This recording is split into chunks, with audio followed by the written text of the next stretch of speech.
ইসলামের নীতিতে, ইসলামের পরিভাষায় একটা মানুষ 6টা দেশ ভ্রমণ করে। একটা মানুষ 6টা দেশ ভ্রমণ করে। দেশগুলোর নাম হলো আলামে আরওয়া। দ্বিতীয় দেশটার নাম আলামে আজসাম। তৃতীয় দেশটার নাম আলামে দুনিয়া। চতুর্থ নম্বর জগৎটার নাম আলামে বারজাক। পঞ্চম নম্বরে জগতের নাম আলামে ইয়াউমুল কিয়ামা। 6 নম্বর জগতের নাম আলামে আখিরা।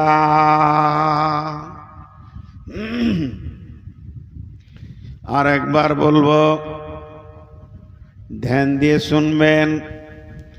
আলামে আরওয়া, আলামে আজসাম, আলামে দুনিয়া, আলামে বারজাক, আলামে ইয়াউমুল কিয়ামা, আলামে আখিরা।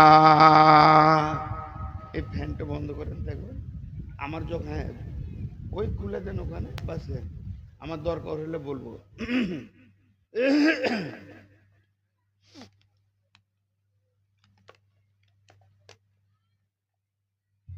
ধ্যান নেবেন মা বোনেরা আমার, মন দিয়ে শুনেন। আমরা 6টা দেশ ভ্রমণ করি। আরবিতে বললাম, এবার বাংলায় বলবো। প্রথম জগৎটার নাম আলামে আরওয়া, মানে আত্মা জগৎ। দ্বিতীয় জগতের নাম আলামে আজসাম, মানে দেহ জগৎ, মায়ের পেট। তৃতীয়টার নাম হলো আলামে দুনিয়া, এই একটা দুনিয়া জগৎ, দুনিয়ার পেট। চতুর্থ নম্বরে জগতের নাম হলো আলামে বারজাক, মরার পরে জগৎ, কিয়ামতের আগে জগৎ, যেখানে দীর্ঘদিন মানুষকে থাকতে হবে, তার নাম কবর। পঞ্চম নম্বরে জগতের নাম হলো আলামে ইয়াউমুল কিয়ামা, কঠিন কিয়ামতের দিন, বিচারের দিন। তারপরে 6 নম্বরে জগতের নাম হলো আলামে আখিরা। আখিরাতের 2টি ভাগ আছে, শেষ জগতের 2টি ভাগ আছে। একটা হলো নাম জান্নাত, দ্বিতীয়টা হলো জাহান্নাম। তারপরে আর কোনো জগৎ নাই, যাওয়ার জায়গা নাই, ওটাই হলো শেষ ঠিকানা।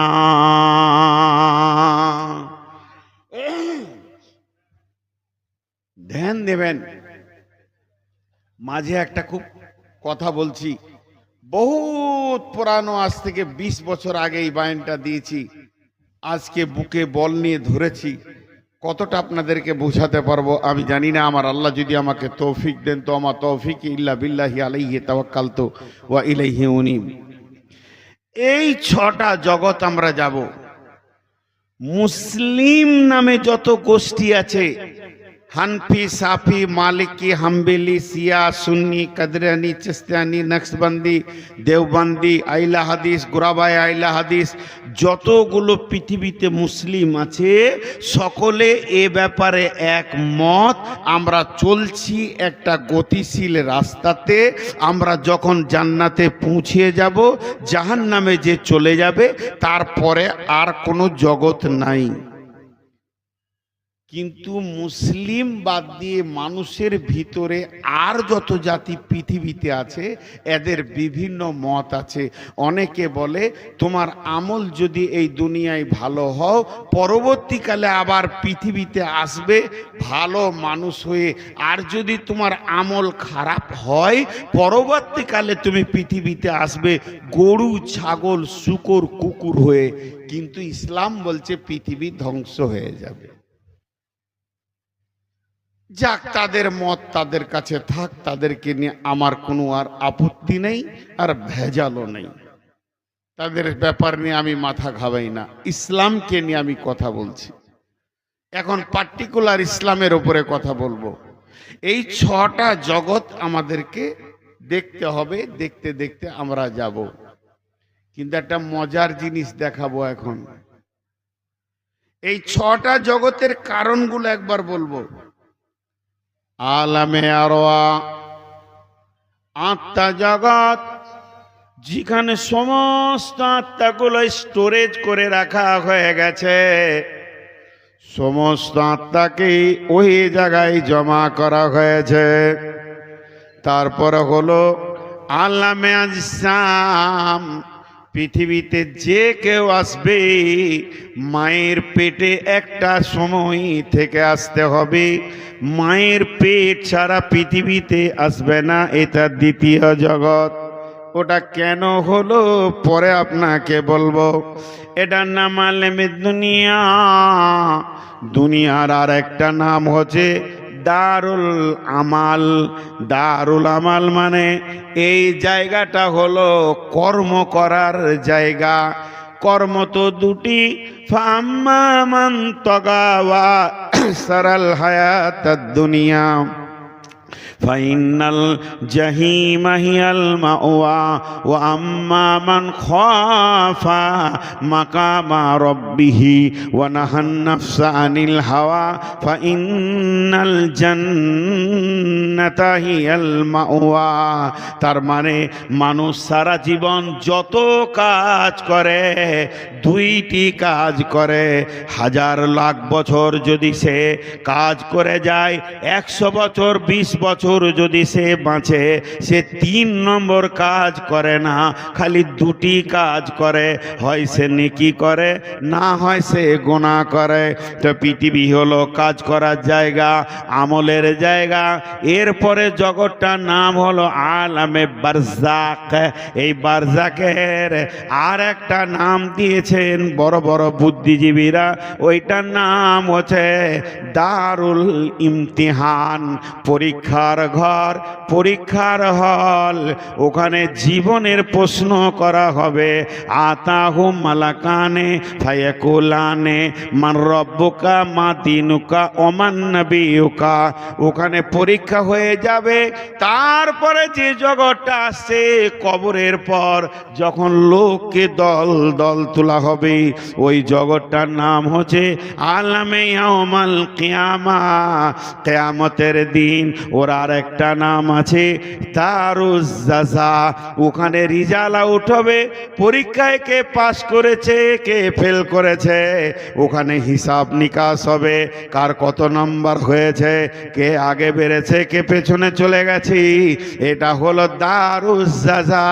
সেখানে বদলা হবে এবং যেমন আমল করবে তেমন ফল হাতে আসবে।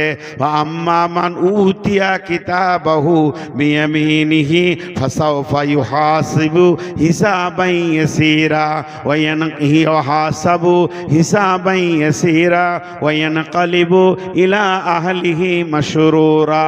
ওয়া আম্মা মান উতিয়া কিতাবাহু ওরা জাহরি, বাম হাতে আর ডান হাতে সার্টিফিকেট আসবে, দিয়ে কিয়ামত শেষ হয়ে যাবে। এবার আপনি যেমন আমল পাবেন ওই রকম আখিরাতের ঠিকানা হয়ে যাবে। একটা হলো জাহান্নাম আর একটা হলো জান্নাত। সফর শেষ হয়ে গেল।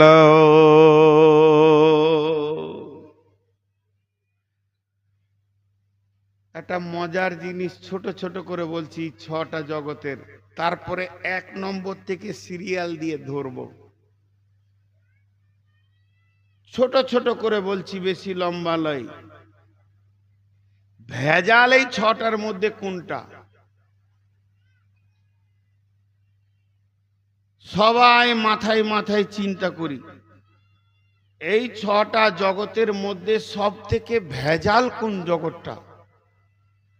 কিয়ামতটা, জাহান্নামটা, জান্নাতটা, কবরটা? জি, একবার হিসাব লাগান। মায়ের পেটে কোনো আমল ছিল না, নামাজ রোজা করতে হবে এরকম কোনো আমল ছিল না, নেকিও ছিল না, গুনাহও ছিল না। আলামে আরো আত্মা জগতে কোনো আমল ছিল না, নেকিও ছিল না, গুনাহও ছিল না, ভেজাল ছিল না।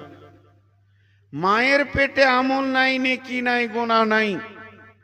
কবরে কোনো আমল নাই যে কবরে তোমাকে জীবিত করা হবে, যে নামাজ রোজা করবে, জিকির আজকার কোরআনের তেলাওয়াত করবে, কোনো আমল নাই, নেকিও নাই, গুনাহ নাই।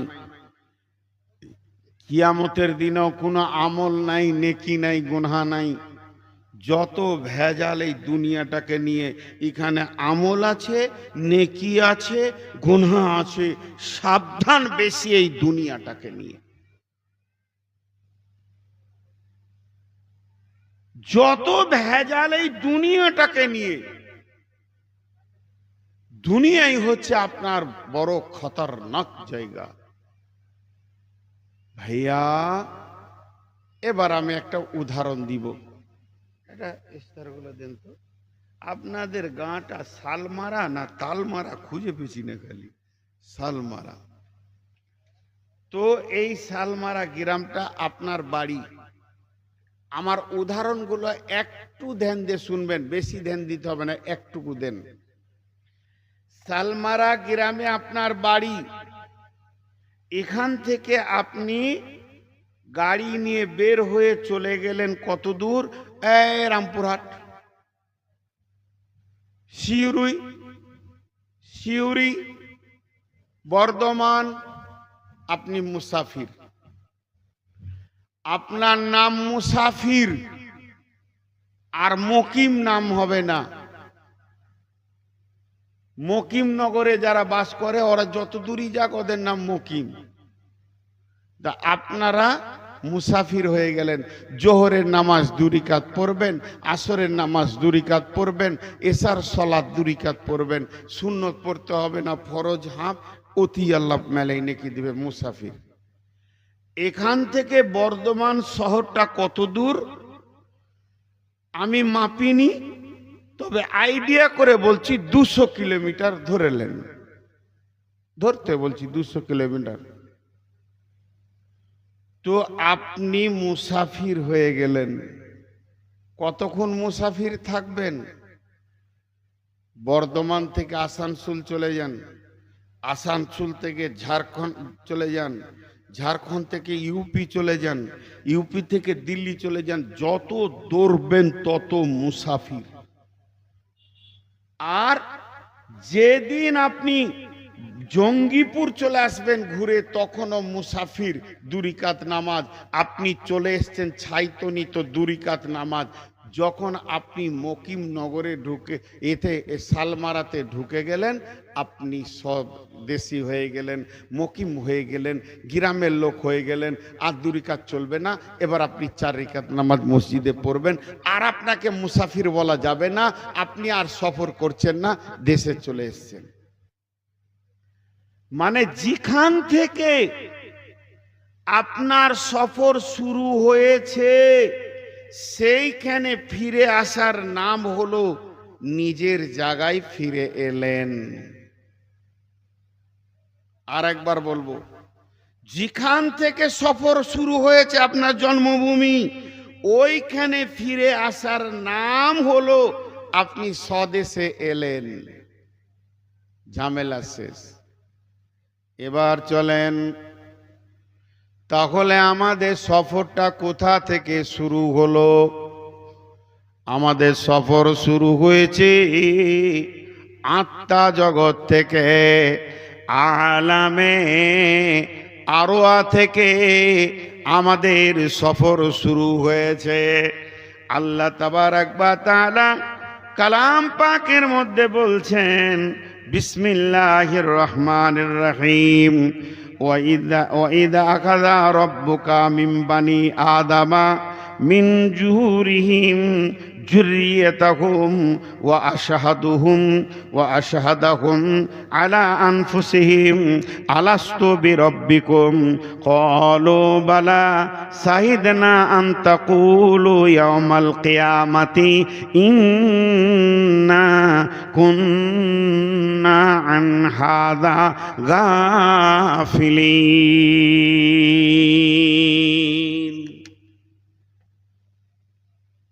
ভাইয়া, এবার আল্লাহ কি বললেন?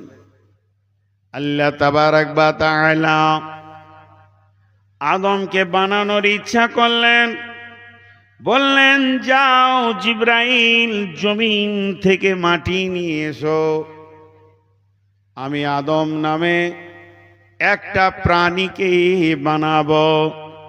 আল্লাহর সিদ্ধান্ত হয়ে গেল। জিবরাইল আমিন জমিনে আসলেন, এই রকম জমিনে মাটিতে থবা মেরেছে। জমিন কাঁদছে, বলে জিবরাইল আমাকে কেন এত আঘাত দাও, আমি তো সহ্য করতে পারি না। আনতে লেগেল। এই জমিনের কান্না শুনে জিবরাইল আমিন ফিরে গেলেন। আল্লাহ বললেন, জিবরাইল মাটি কয়? বলে মাটি আমি জমিনে তুলতে গেলাম, জমিন কেঁদেছে, তার ব্যথা পায়, সে কষ্ট পায়, আমি ছেড়ে চলে এসেছি। বলে মিকাইল তুমি যাও, সেও ছেড়ে চলে গেল। ইসরাফিল তুমি যাও। কেউ মাটি নিয়ে যেতে পারে না কান্না শুনে। আজরাইল তুমি যাও। আজরাইল যখন থবা মেরেছে, জমিন কান্না করেছে। আজরাইল জবাবে বলছে, কে কাঁদলো, কার ব্যথা পেল, কার দুঃখ হলো, আমার দেখার সময় নাই। আমাকে আমার রব হুকুম করেছে, মাল আমি নিয়ে যাব। এই মাটি নিয়ে গিয়ে আল্লাহকে জান্নাতুল ফিরদাউসের মধ্যে দিলেন। রব্বুল আলামিন বললেন, আজরাইল তুমি যখন জমিনে থবা মারো, ইসরাফিলের সময় জমিন কেঁদেছে, মিকাইলের সময় কেঁদেছে, আর জিবরাইলের সময় কেঁদেছে। তুমি যখন মাটি তুলতে যাও, তোমার জন্যে কি জমিন কাঁদেনি? বলে কেঁদেছে মাবুদ, ওর কান্নার থেকে আপনার হুকুমটা বড় বড় ছিল। রব্বুল আলামিন বলেন, আজরাইল তোমার দ্বারা কাজ হবে, তবে তোমাকে একটা ডিউটি দিলাম, পৃথিবীতে যত প্রাণী মরবে তুমি জান কবজ করবে, এছাড়া অন্য কারো দ্বারা সম্ভব নয়। ভাইরা আমার, এই আল্লাহ সেই মাটির পুতলাটা বানালেন, নিজের হাতে অবয়ব বানালেন। আদমকে সুন্দর করে বানানোর পর তার ভিতরে আত্মা সঞ্চার দিলেন, এবং আল্লাহ তাবারাক ওয়া তাআলা সূরা আরাফের মধ্যে 182 নম্বর আয়াতে বলছেন, ওই আমি আদমের পিঠে আমার হাতটা দিলাম। আদমের পিঠ আর আমার হাত মধ্যখানে বালুর মতো ঝুরঝুর করে পড়তে লাগলো। পড়তে পড়তে অনেক পড়ে গেল, পোকার মতো কিলকিল কিলকিল করছে। আমি আদমকে বললাম, আদম রে, এগুলোকে তুমি জানো কি? এগুলো কাদেরকে বানালাম? এগুলো হলো আমি আদম সন্তানকে বানিয়ে নিলাম।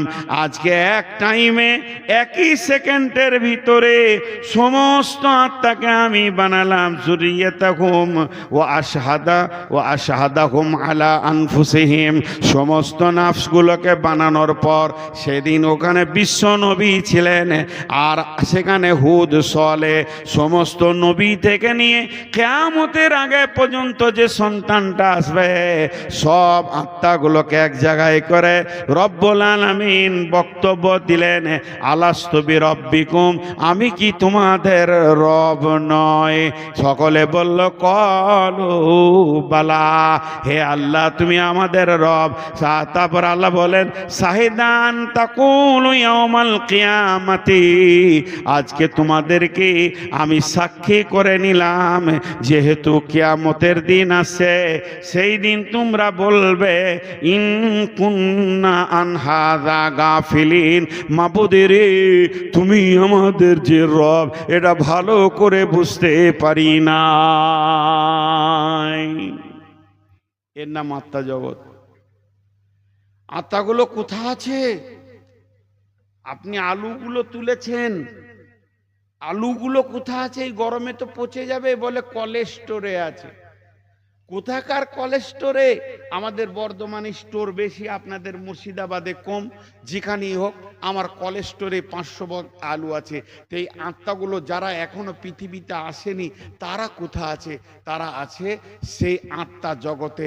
আত্মা জগৎটা কোথায়? প্রথম আসমানে নয়, দ্বিতীয় আসমানে নয়, তৃতীয় আসমানে নয়, চতুর্থ আসমানে নয়, পঞ্চম আসমানে নয়, ষষ্ঠ আসমানে নয়, সপ্তমেও নয়, 7 আসমানে কোথাও নাই, জান্নাতের ভিতর আছে।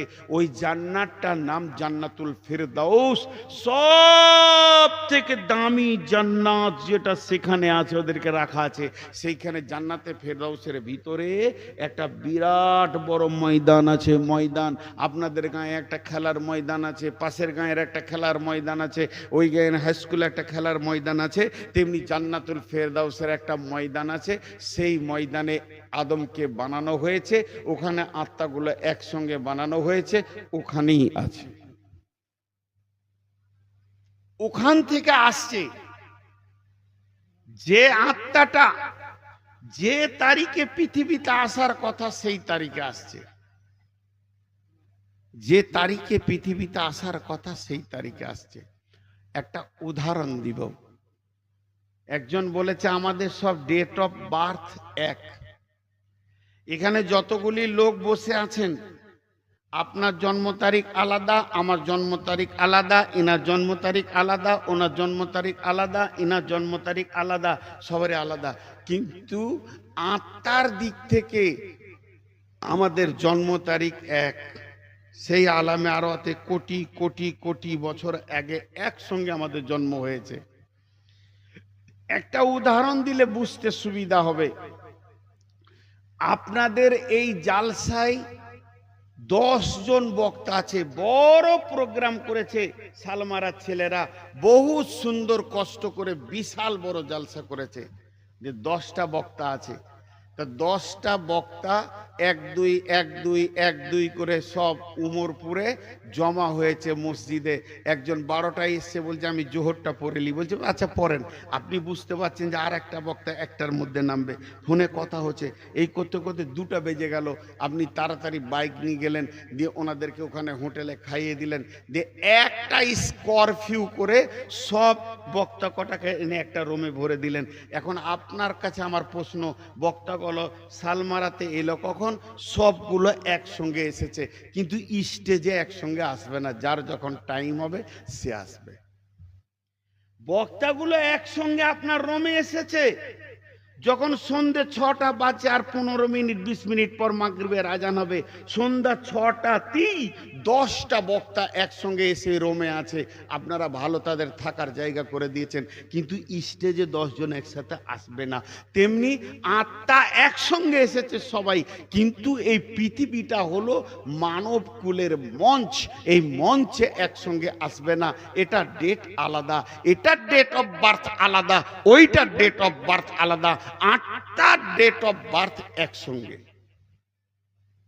আদমের সাথে আমাদের জন্ম, জি এটা আত্মা জগৎ।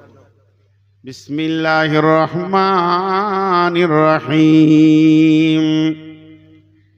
ইয়াসআলুনাকা আনির রূহু কুলির রূহু মিন আমরি রব্বি ওমা উতিতুম মিনাল ইলমি ইল্লা কালিল। আল্লাহ বলছেন, আল্লাহ তাবারাক ওয়া তাআলা সূরা বনী ইসরাঈলে বলছেন, ইয়াসআলুনাকা আনির রূহু কুলির রূহু মিন আমরি রব্বি ওমা উতিতুম মিনাল ইলমি ইল্লা কালিল। নবী হে, তোমাকে যদি প্রশ্ন করা হয় আত্মা কাকে বলে বলো, আত্মার কালারটা কেমন, আত্মা দেখতে কেমন, আত্মার হাত আছে পা আছে, বলে কি এমন? তোমাকে যদি কাফেররা প্রশ্ন করে, মুশরিকেরা যদি প্রশ্ন প্রশ্ন করে, ইহুদিরা যদি প্রশ্ন করে, নাসারারা যদি প্রশ্ন করে, ইভেন তোমার সাহাবীরাও যদি প্রশ্ন করে, আপনারা যদি আমাকে প্রশ্ন করেন, একটা মানুষের হাত পা চোখ কান সব দেখছি, মৌলানা আত্মাটা কেমন একবার বলে দেন। আল্লাহ তাবারাক ওয়া তাআলা বলছেন, তুমি উত্তর দাও, ইয়াসআলুনাকা আনির রূহ কুলির রূহ মিন আমরি রব্বি। আত্মাটা হলো আল্লাহর হুকুম মাত্র, এখানে তোমার বোঝার কিছু নাই। ওমা উতিতুম মিনাল ইলমি ইল্লা কালিল, এ ব্যাপারে আমি তোমাকে সামান্য জ্ঞান দিয়ে পাঠিয়েছি। এ ব্যাপারে কেউ জ্ঞানী নয়, এ ব্যাপারে বিশ্বনবীও পর্যন্ত সামান্য জ্ঞানের মালিক, তাকে সামান্য কিঞ্চিত জ্ঞান দেওয়া হয়েছে। আত্মা কি জিনিস আমি আল্লাহ জানি। এর ভিতরে আমি অর্ডার করব, ও থেকে যাবে, অর্ডার করে দিব, তা আবারও চলে আসবে। পৃথিবীর কোনো বিজ্ঞানী, কোনো জ্ঞানী, কোনো বিজ্ঞানী আত্মাকে ধরার ক্ষমতা নাই, আত্মাকে রাখার ক্ষমতা নাই। আত্মা এমন একটা জিনিস, আমি ডাকলে থাকবে আর আমি চাইলে সে চলে আসবে। কুলির রূহু মিন আমরি রব্বি, এটা আল্লাহর হুকুম। হুকুম যতক্ষণ থাকে সে দেহে থাকবে, আর হুকুম যখন পেয়ে যাবে দেহ ছেড়ে চলে যাবে। অতএব এর নাম হলো আত্মা। আল্লাহ বলে দিলেন, ওমা উতিতুম মিনাল ইলমি ইল্লা কালিল। এ ব্যাপারে মাথা ভরতে যেও না, আত্মাকে গবেষণায় আনতে যেও না। আত্মা তুমি গবেষণা করে কোলাতে পারবে না। আমি এ ব্যাপারে তোমাদেরকে সামান্য কিঞ্চিত জ্ঞান দিয়েছি।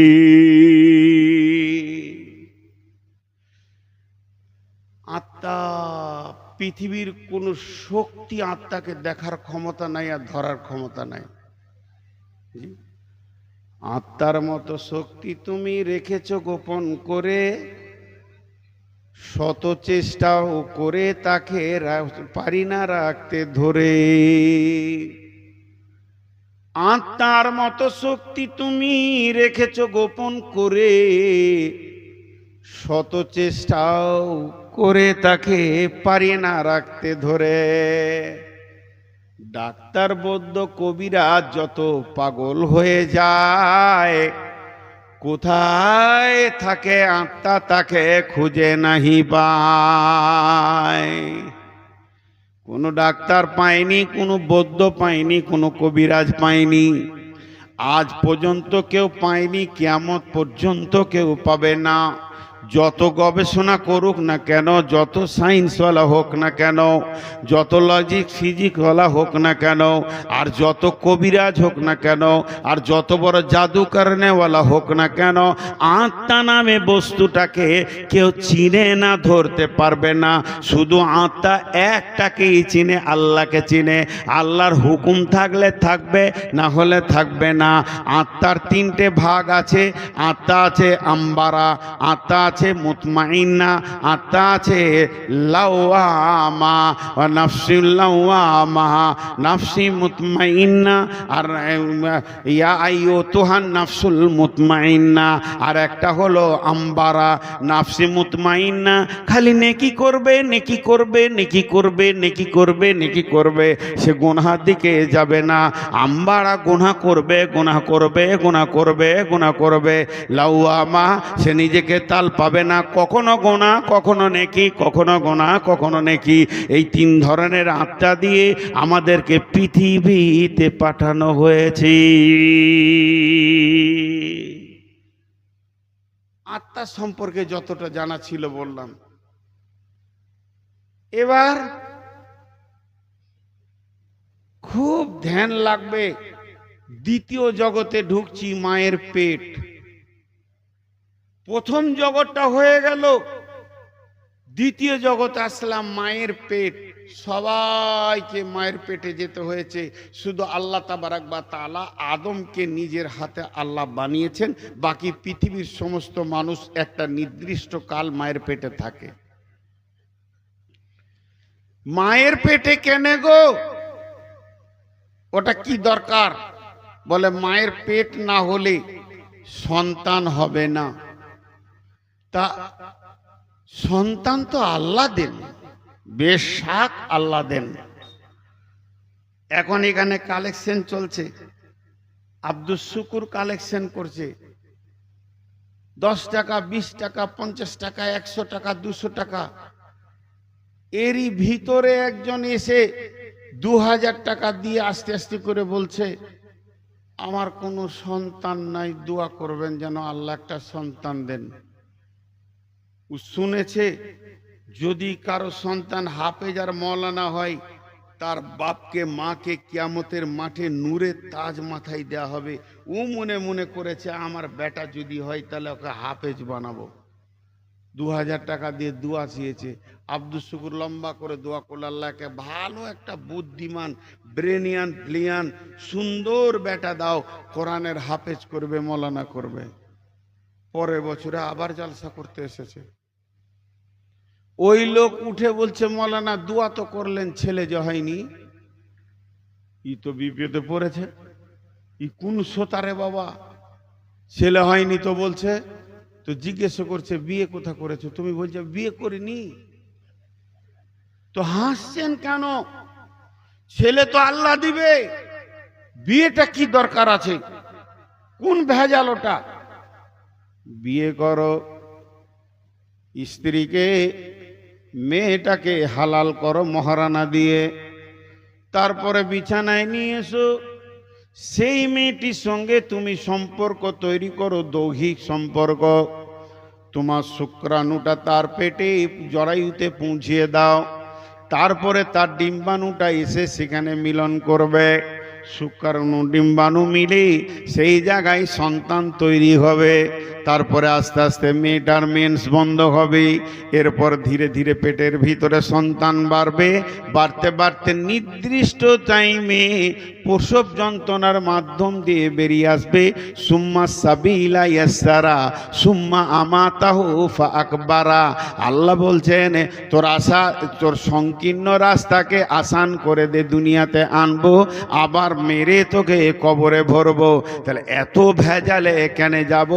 সন্তান যদি আল্লাহ দেয় তা আমার শুক্রাণুটা আমার বিবির কাছে যাওয়ার কি দরকার আছে?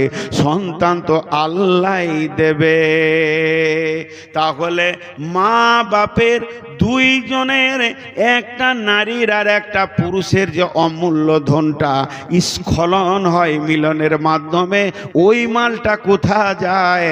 সন্তান তো আল্লাহ দেয়। হ্যাঁ, একটা জটিল প্রশ্ন। সন্তান আল্লাহ দেয়, তো স্বামী স্ত্রী মিলন করার পর সেই সম্পদটা কোথায় যায়? এখন একটা উদাহরণ দিব, খুব ধ্যান দিয়ে শুনলে বুঝতে পারবেন, নাহলে মিক্স হয়ে যাবে, পরবর্তীকালে বলবেন আমি এটা বুঝতে পারিনি। ছোট্ট একটা উদাহরণ, বেশি সময় লাগবে না।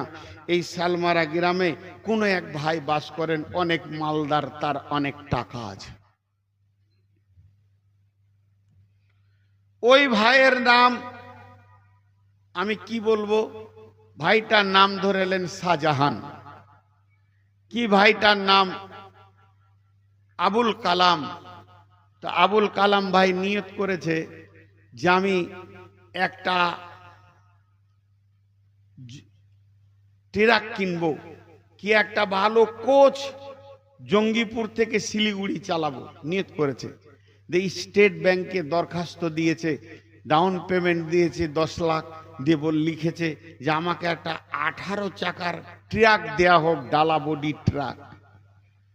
ট্রাকের পারমিশন এবার ব্যাংকে একদিন দুদিন গেল, 1 সপ্তাহ 2 সপ্তাহ পর ব্যাংক থেকে পিওন এসে চিঠি দিয়ে গেল, দিয়ে বলল আব্দুস সালাম, আপনি যে ট্রাকটা কিনবো বলে ব্যাংকে দরখাস্ত দিয়েছিলেন, আপনার ট্রাক ব্যাংকে চলে এসছে, নিয়ে আসেন। এই ট্রাক আনতে গেছে, মনোযোগ, গ্রামের একটা ড্রাইভারকে নিয়ে গিয়ে বলছে চ ট্রাকটা নিয়ে আসি গা। গায়ের লোক শুনে তো খুশি যে আব্দুস সালাম ট্রাক কিনেছে। সঙ্গে সঙ্গে মসজিদের সেক্রেটারি বলছে তুমি ট্রাক আনতে চললে, এক কাজ করো, মসজিদে তো কাজ চলছে, তা 1 ট্রাক বালু দিয়ে দাও, তোমারও আল্লাহ দিবে, ব্যবসা ভালো চলবে, আর ট্রাকটাও ভালো চলবে, আর মসজিদের কাজটা হয়ে যাবে। যতটি লোক বসে আছেন আপনারা বলেন ওই ট্রাকে বালু আসবে?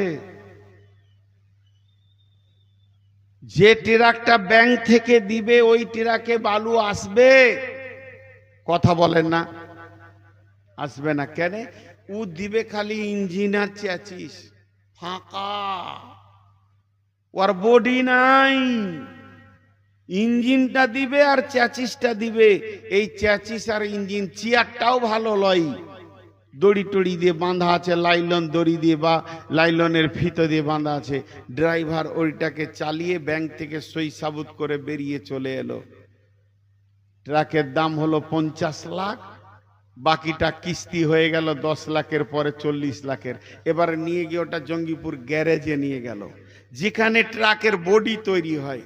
এবার ওই বডি মিস্ত্রি এসে বলবে, দু জায়গা গেল, বডি মিস্ত্রি বলবে, ভাইয়া কেমন বডি নেবেন? এই যে আমার কাছে বই আছে, পাতা উল্টে উল্টে দেখাবে, এইটা নেবেন না এইটা নেবেন না এইটা নেবেন, কোনটা পছন্দ আপনি বলেন।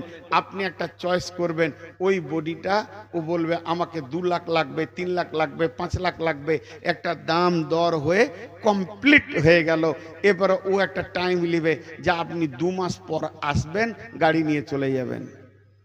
এই 2 মাস পর যখন ও যাবে, এখন আপনাদেরকে একবার আমার সঙ্গে মুখ খুলতে হবে, নাহলে আমি ভাববো যে আমি বুঝাতে পারছি না। এই 2 মাস পর যখন যাবে, তখন দেখবে সুন্দর একটি ট্রাক, রং করে কালার করে যেমন সাজাতে হয় দাঁড়িয়ে আছে। দিয়ে ট্রাকটা চালিয়ে নিয়ে চলে এলো। আর শুক্রবারে বাড়ি ঢুকেছে, কোনো নিয়ত করে লয়, বারটা শুক্রবারই ছিল। মসজিদের সামনে রেখেছে আর 20 কেজি মিষ্টি নিয়ে এসে গাঁয়ের লোককে খাওয়াইছে। খাওয়া আমার লেগে দোয়া করো যে আমার ব্যবসা যেন ভালো চলে। সবাই প্রশ্ন করছে, ট্রাকটা কে দিলে গো? কোন ব্যাংক থেকে নিয়েছো? ও খালি উত্তর দিচ্ছে, স্টেট ব্যাংক থেকে নিয়েছি, জঙ্গিপুরের স্টেট ব্যাংক থেকে নিয়েছি, লালগোলার স্টেট ব্যাংক থেকে নিয়েছি। এখন আমার প্রশ্নের উত্তরটা আপনারা দেন।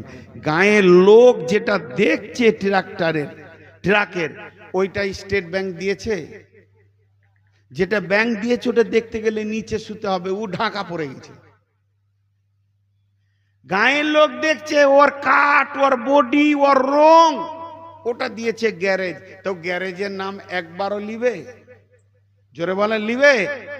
ব্যাংকের নাম লিবে। কেন? ওই ট্রাকটার ইন্স্যুরেন্স আছে, এই ব্যাংকের সাথে সম্পর্ক। ওই ট্রাকটার আপনার কিনা ফাইন্যান্স আছে, ব্যাংকের সঙ্গে সম্পর্ক। ওই ট্রাকটার আপনার কিনা রোড ট্যাক্স আছে, ব্যাংকের সাথে সম্পর্ক। যেগুলো আসল কাগজপাতি, যে কাগজের জোরে গাড়িটা রোডে চলবে, সেগুলো সব ব্যাংকের সঙ্গে সম্পর্ক রয়েছে। তাহলে ওকে বারবার বলবে এটা আমাকে স্টেট ব্যাংক থেকে এনেছি, কিন্তু লোক যেগুলো দেখছে এগুলো গ্যারেজ দিয়েছে। ওই রকম ভাই আমার, আপনি যখন সন্তানটা কোলে করে নিয়ে সমাজের মাঝে আসবেন, এইরকম ছেলেটা হাত পা নেড়ে খেলবে, আও আও করবে, এখনো কথা বলতে পারবে না। চাঁদের মতো সুন্দর কোলে ফুটফুটে 1.5 বছরের বাচ্চাটা কোলে করে নিয়ে সমাজে দাঁড়িয়ে আছেন। আপনাকে যখন জিজ্ঞেস করবে সন্তানটা কোথা পেয়েছেন, আপনি একবারও বলবেন না যে আমার বিবির পেট থেকে আমি পেয়েছি, বরং আপনি বারবার বলবেন আমার আল্লাহ আমাকে সন্তান দিয়েছে। তাহলে বিবির পেটের মালটা কোথায় গেল? তাহলে এখানে 2টা জিনিস আছে, একটা হলো বডি আর একটা হলো চ্যাচিস। একটা হলো বডি, একটা হলো চ্যাচিস। বডি দিয়েছে গ্যারেজ, চ্যাচিস দিয়েছে আপনার কেনা ব্যাংক। তেমনি আপনার যে স্বামী স্ত্রী মিলনে যে বডিটা পুতুলটা তৈরি হয়েছে, ওইটা আপনি কোলে করে ধরে আছেন, ওর ভিতরে চ্যাচিস ভরা আছে আত্মা। ওই আত্মাটা এসেছে আল্লাহর কাছ থেকে। আত্মা একটা টাইমে 120 দিনের পুতুল যখন হয়ে যায়, ওর সমস্ত চেহারা ঠিক চলে আসে, তখন আল্লাহ ফেরেশতা দিয়ে একটা আত্মাকে পাঠিয়ে দেয় ওই জান্নাতুল ফেরদাউসের ময়দান থেকে। আল্লাহ যাকেই হোক নির্বাচন করে, এই আত্মাটাকে তুলে নাও, এটা মহিলা আত্মা, এটা পুরুষ আত্মা। এই আত্মাটাকে তুলে নিয়ে তুমি চলে যাও ভারতবর্ষের ভিতরে সালমারা বলে একটা গ্রাম আছে, ওই গ্রামে একটা মেয়ে প্রেগনেন্ট আছে। আজকে তার 100 120 দিন হয়ে গেছে পেটের বাচ্চা, তার পুতুলটা গোটা তৈরি হয়ে গেছে, শুধু আত্মা নাই। এর জন্যে মরা পুতুলটা মায়ের পেটে জরায়ুতে শুয়ে আছে। ওই আত্মাটা আসার পর ওই পুতুলের ভিতরে ফেরেশতার মাধ্যমে ভরে দেয়া হয়। তখন যখন বাচ্চাটা নড়ে উঠে, মা বুঝতে পারে আমার বাচ্চা বেঁচে আছে। তাহলে আসল বাচ্চা আল্লাহ দিচ্ছেন। যদি আত্মাটা আল্লাহ বরাদ্দ না করে, আল্লাহর কাছ থেকে যদি না আসে, তাহলে ওই বাচ্চাটা পচে যাবে, গলে যাবে, সরে যাবে, আধোড়া পড়ে যাবে। আব্বা বলে ডাকবে না, মা বলে ডাকবে না। বাচ্চা যে আপনাকে আব্বা বলে, মা বলে, খালা বলে, নানি বলে, কান্না করে, হাসে, খাবো খাবো না, ঘুমাবো, বাচ্চা যে কথা বলে, এটা বাচ্চা বলে না, বরং আত্মা বলে। ব্যবহার করে সে দেহটাকে।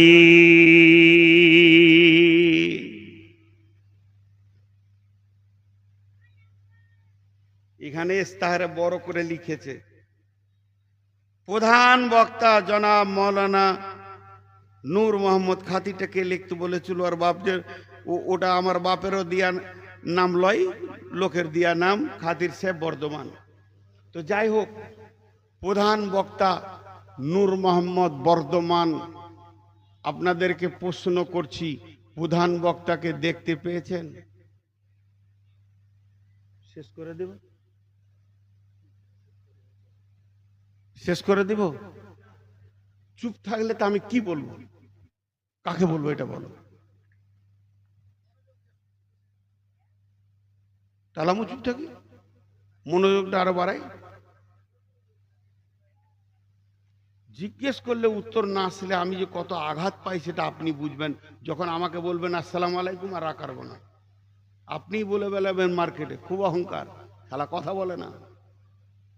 আপনার চোপা বন্ধ করা যাবে না, বছর বছর চালাবেন। ওকে দেখেছি, সালাম দিয়েছি, উত্তর দেয়নি। আমি জিজ্ঞেস করলাম, উত্তর দিলেন না। কোরআনের আয়াত থেকে বকছি আপনাদের সামনে, এবং আজকে ফিলোজফি দর্শন ধরেছি, বলেছি আজকে 20 বছর এই বায়ানটা দিইনি, এবং তথ্যবহুল কথা আছে এর পরেরটাই, কিন্তু আপনাদের কাছে সাউন্ড পাচ্ছি না। আরেকবার দেখব। মরা রোগীর চিকিৎসা আমি করি না। তাহলে আত্মাটা এলো, এসে দেহটা সঞ্চার করলো। এখন আমি আপনাদেরকে যে প্রশ্নটা করলাম, নূর মোহাম্মদকে দেখতে পেয়েছেন? পাননি। এটাই ভুল। আমি তখন থেকে বোঝাতে পারছি না, এটা নূর মোহাম্মদ নয়। যেটা হাত পারে নেড়ে কথা বলছে, এটা নূর মোহাম্মদের বডি। নূর মোহাম্মদ ভিতর আছে। নাম আত্মার, নাম দেহের লয়। নাম কার? আত্মার, দেহের নাম হয় না। এখন বলি, এই চশমাটা রিজাউলের, মোবাইলটা রিজাউলের, বোতলটা রিজাউলের, কাগজটা রিজাউলের, তাহলে এটা রিজাউল না অন্য কেউ আছে? এখন আমাকে পিস করেন, পিস 5টা 10টা পিস ছিটিয়ে পড়ে আছে, এখানে মার্ডার হয়েছে, কি বোম পড়েছে, বাইরে বিদেশের স্কার্ট বোম পড়েছে, আমার লাশটা চারিদিকে ছিটিয়ে গেছে, আপনাদের মুখ থেকে বের হবে এটা নূর মোহাম্মদের মাথা রে। তাহলে নূর মোহাম্মদটাকে, এইটা পাটা নূর মোহাম্মদের। 6টা লাশ হয়েছে একসঙ্গে, গাড়ি পাল্টিয়ে পানিতে ডুবে গিয়ে 6খানা লাশ হয়েছে। লাশগুলা পর পর সাজানো আছে। আপনারা গোসল দেওয়ার জন্য এসেছেন, কাপড় চুপড় গরম পানিকে রেডি করে ফার্স্টই বলবেন নূর মোহাম্মদের লাশটা লিয়াই। তাহলে নূর মোহাম্মদটাকে, নূর মোহাম্মদের লাশ আর নূর মোহাম্মদ একজন হতে পারে না। নূর মোহাম্মদের চশমা আর নূর মোহাম্মদ সে অন্যজন আছে। তাহলে ওই রকম যখন বলবেন, আমার মেয়ে গালে হাত দিয়ে কাঁদছে, আব্বু আমার নাই, আপনি গিয়ে বলছেন মা কেঁদো না, তোমার আব্বা শুয়ে আছে, আছে? ও বিশ্বাস করবে? বলবে আব্বা চলে গেছে, এটা বডিটা পড়ে আছে। তাহলে এই আত্মাটা জান্নাত থেকে এসেছে, আলামে আরওয়াহ থেকে, যাকে আপনারা দেখতে পেয়েছেন না। আমি যেমন মাইক ব্যবহার করছি, এমনি আমার আত্মা আমার মুখকে ব্যবহার করছে, হাতকে ব্যবহার করে, পাকে ব্যবহার করে। এটা দেয়া হয়েছে দেহটাকে ব্যবহার করার জন্য। তাহলে আত্মা ভিতরে আছে। এবার এটা ক্লিয়ার হয়ে যাবে 1 মিনিট পর। ভাই, তো মায়ের পেটে আত্মার দেহকে এক জায়গায় করা হয়, ওটার নাম হলো গ্যারেজ। এখানে মায়ের পেটে মা বাপের কোরসে পুতুলটা তৈরি হয়, আল্লাহর কাছে আত্মাটা এসে এক জায়গায় হয়। 2 in 1, একের ভিতরে 2। যখন এটা কমপ্লিট হয়ে যায়, প্রসব দিয়ে মা যখন সন্তানটা পৃথিবীতে বের করে, তখন আত্মাও বেরিয়ে আসে আর দেহ বেরিয়ে আসে। এখন সকলের কাছে দুটো জিনিস আছে, একটা হলো আত্মা আর একটা হলো দেহ। জি, সবারই কাছে ওইটা আছে। এবার যে আয়াত আপনাদের সামনে পড়েছি, বিসমিল্লাহির রহমানির রহিম, ইয়া আইয়ুহাল্লাযীনা আমানু মা লাকুম ইযা কিলা লাকুম ইনফিরু ফি সাবিলিল্লাহি সাকালতুম ইলাল আরদি আরাদিতুম বিল হায়াতিদ দুনিয়া মিনাল আখিরা ফামা মাতাউল হায়াতিদ দুনিয়া ফিল আখিরাতি ইল্লা কালিল।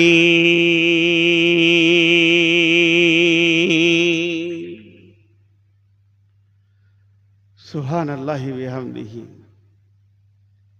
ইয়া আইয়ুহাল্লাযীনা আমানু মা লাকুম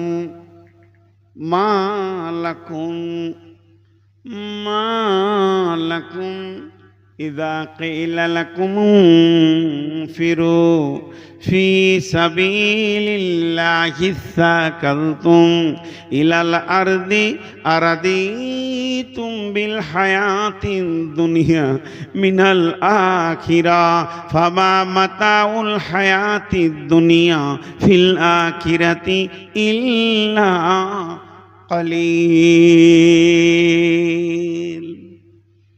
আপনি ডাক্তারখানায় ঢুকেছেন, ডাক্তার আপনার হাত তেমনি করে ধরে বলছে, কি হয়েছে, কি হয়েছে? মা লাকুম, কি হয়েছে?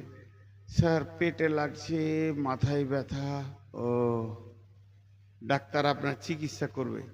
আল্লাহ চিকিৎসা করছে। এবার আল্লাহ চিকিৎসা করছে কেমন?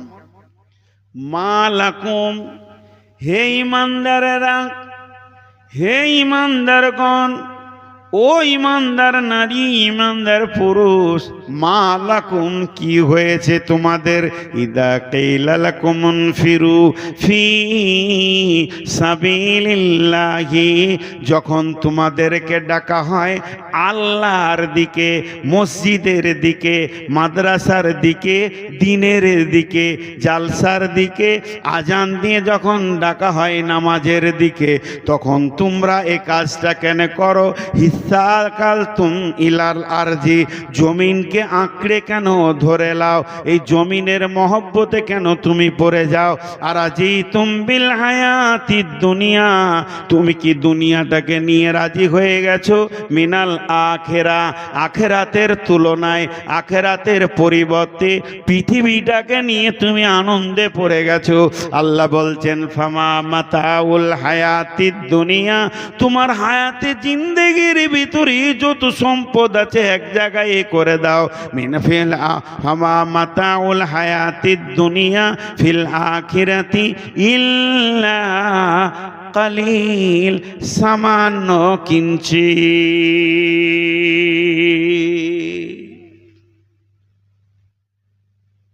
হ্যাঁ, দেহের রোগ, জ্বর হয়েছে, দেহের রোগ, মাথা ব্যথা, দেহের রোগ, অ্যাপেন্ডিসাইডের ব্যথা, দেহের রোগ, আপনার কিনা সুগার হয়েছে, এগুলো দেহের রোগ, এগুলো দেহের রোগ, এগুলো দেহের রোগ। ডাক্তার দেখান, ভালো হয়ে যাবে। আত্মারও রোগ আছে। আত্মার রোগ কি? আত্মাকে জিজ্ঞেস করছে, যেমন আত্মাকে জিজ্ঞেস করছে, তোমাকে নামাজ পড়তে ভালো লাগে? লাগে না। রোজা বিরক্ত লাগে। কোরআন শরীফ পড়তে খারাপ লাগে। তাস খেলতে খুব ভালো লাগে। দাঁড়িয়ে দাঁড়িয়ে বোর্ড খেলতে খুব ভালো লাগে। মদ খেতে খুব ভালো লাগে। এগুলো আত্মার রোগ, এগুলো আত্মার রোগ। যত গুনাহ আমরা দুনিয়াতে করছি এগুলো দেহের রোগ নয়, এগুলো আত্মার রোগ, আত্মার রোগ, আত্মার রোগ। আল্লাহ বলছে কি হয়েছে তোদের? তোদেরকে মসজিদের দিকে যখন ডাকছি জমিনকে আঁকড়ে ধরে লিছিস, 5 মিনিট নামাজে টাইম দিতে পারছিস না, ধৈর্য নাই, কিন্তু দাঁড়িয়ে দাঁড়িয়ে বোর্ড খেলে দিলে 8 ঘন্টা তুই বুঝতে পারলি না কি করে দাঁড়িয়ে থাকলি 8 ঘন্টা। বিকেল 3টেতে শুরু করেছিস, রাত 11টা বাজছে তখনও পর্যন্ত বোর্ড খেলছিস, তোর 11টা বেজেছে, হুঁশ নাই। 2 রকম রোগ আছে, 2 রকম রোগ। ও রোগটা কেমন?